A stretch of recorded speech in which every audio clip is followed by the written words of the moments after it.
This is an update on the ICE raids from the perspective of a general contractor.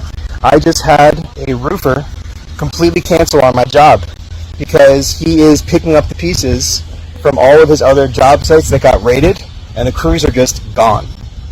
So I'm in Fort Lauderdale, and this is a roofer that I've been working with for years. It's sub, it's labor, and I'm providing materials and working under my roofing license with my supervision. So it's how many of the roofers do it down here. And we were figuring out the final details, and I'm like, hey man, let's get that final number together. And I was kind of trying to figure it out because he hadn't sent me the final price yet. And I'm like, what's going on, dude? And he finally wrote me just down. He said, I have to walk from this job. I cannot physically complete it because I am personally working on a number of roofs that the crews are just gone. So how is this helping us? I told you all the reverse real estate market crash is starting to happen. It's going to happen, and it's a real thing. You have to look at it from the perspective of supply and demand. As of right now in the real estate market, there are several things going on. Real estate is market specific. However, as a whole, all 50 states and territories, there isn't enough supply to match the demand right now, even during the winter months. So here we are. When this video comes out, it'll be February 1st. The spring market starts in March. So a lot of the cheap labor is out the window. So what happens when the cheap labor is out the window? It will slow builders and rehabbers down. Now, I'm not sure what he's working on. If he's just, changing someone's roof, right, that already owns a home, if he's flipping a home, or if he's working for an investor that's flipping a home, or if he's working for a builder that is building a neighborhood. This is going to cause the market to crash up. Reverse market crash. The reason why? There's going to be a lot of demand. Here's another thing that a lot of people aren't paying attention to. The mortgage rates have fallen. So if you actually look at the rates and the APRs, they're starting to come down. Just last week or a week and a half ago, we were at 7.1, 7.2. And for those that don't know, rates fluctuate every day. But because Donald Trump is putting pressure or applying pressure, and because they know how to, or they know what they need to do to manipulate the bond market, rates are going to start falling even more, possibly the low fives, which would obliterate the market. I did a video, Donald Trump at the World Economic Forum, and he said interest rates are too high. Now, most talking heads, like I mentioned, bunch interest rates and mortgage rates all together, although they are separate. Mortgage rates come from the bond market. Interest rates come from the Federal Reserve, the federal funds rate. But the federal government has a way of, like they did during COVID, to manipulate the bond market to cause mortgage rates to come down.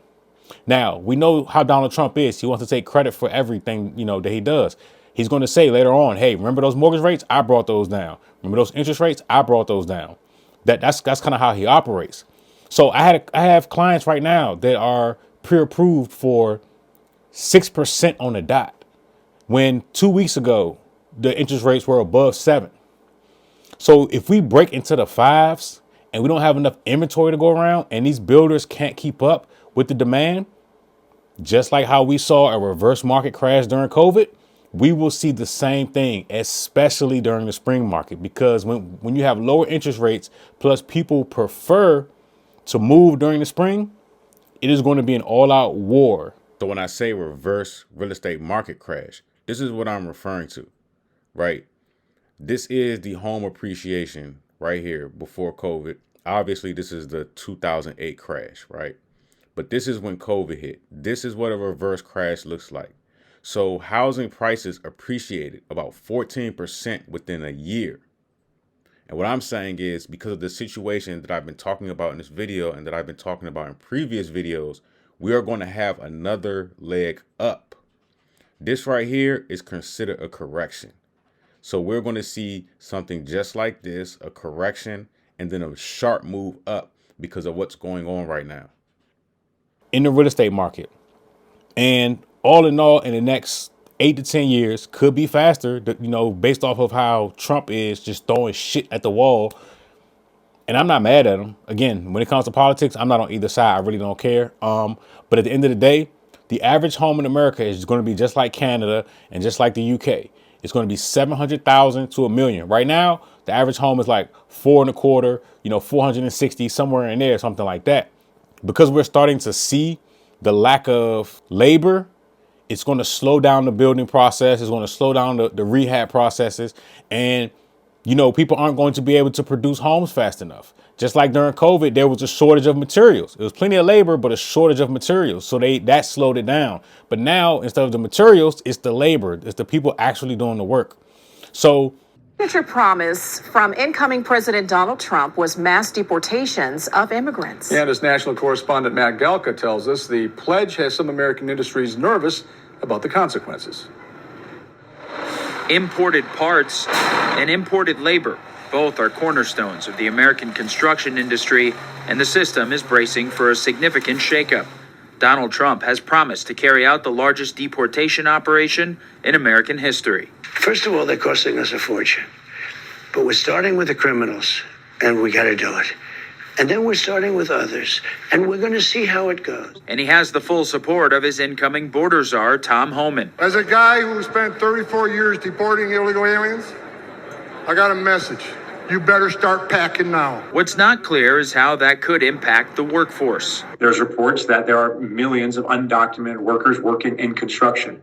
If they are deported or the threat of them being deported, the prices are going to skyrocket in construction. Patrick Murphy is a former Florida congressman and is now chief investment officer for a Miami-based construction company. He says there needs to be a comprehensive immigration plan that keeps businesses and consumers in mind. Surveys estimate between 20 to 30% of the construction workforce is made up of immigrants of varying legal status. Disrupting a massive chunk of that manpower could upend the industry. Hopefully this is a strategic plan, that'll take years in the making to help, have more manufacturing, have more domestic labor that is qualified to take these jobs. But flipping the light overnight is going to be very dangerous. Trump has also vowed to use the U.S. military to carry out the deportation operation, a controversial promise that's already gotten pushback from members of his own party.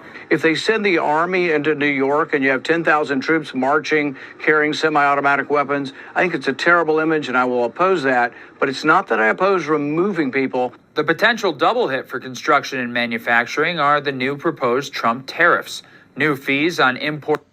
see, here's the thing. I personally think that they already flipped the switch. They just like, hey, let's do it. Let's get them out of here.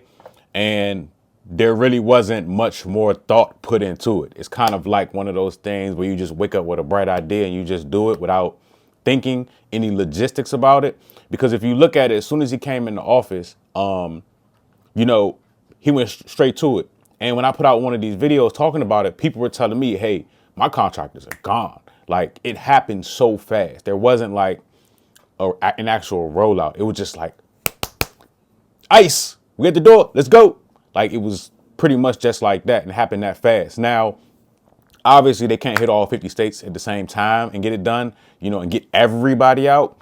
But one thing that I do see is that, city to city is starting to happen, because I've been getting phone calls, emails, text messages about it, and it's definitely going down. Look, buy in the wintertime, you can get the best deal. During the wintertime, we always have something called a market correction, okay? Because there are normally less buyers in the wintertime, and you have a little bit more, the inventory starts to tick up, and you can get the sellers to pay your closing costs. You can work out better deals in your favor during the wintertime, and then just refinance later. So everybody that got like a 7.1, 7.2, 7%, we're already down at a 6 if you have really, really good credit, right? And we're probably going to go lower. I mean, I doubt we get back to where we were during COVID, but I could definitely see us in the 5s, right? 5.5, 5.4 in that range. So with that being said, I've been saying this for a while. The reverse real estate crash is on and popping, but you got to ask yourself, what is your plan? What are you going to do about it? Shout out to all my homeowners, right? You're going to gain a bunch of equity.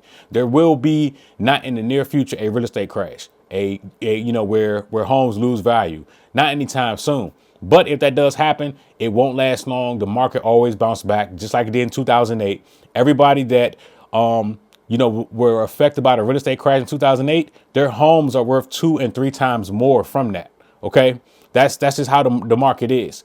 But for anybody that's watching, measure twice, cut once. What's your plan to take advantage of this, right? A reverse real estate crash is good news for most people. And then on the other side, you have some people that will be affected by the affordability crisis.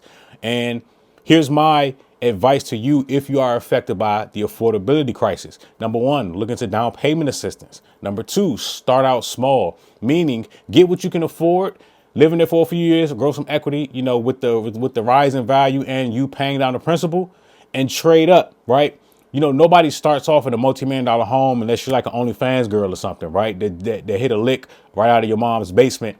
And, you know, now you're one of the famous girls on Instagram that get, you know, it's making $100 million on OnlyFans, right? The average person, that's not going to happen. That didn't happen with me. I don't know anybody that happened to. Everybody started off from what they could get. Like myself, my very first home was a 900 square foot townhome. 2 bedrooms. Most people would not have moved into that, but I did, right? And then I rode the equity into the next home. So that's something that, you know, you should think about, right?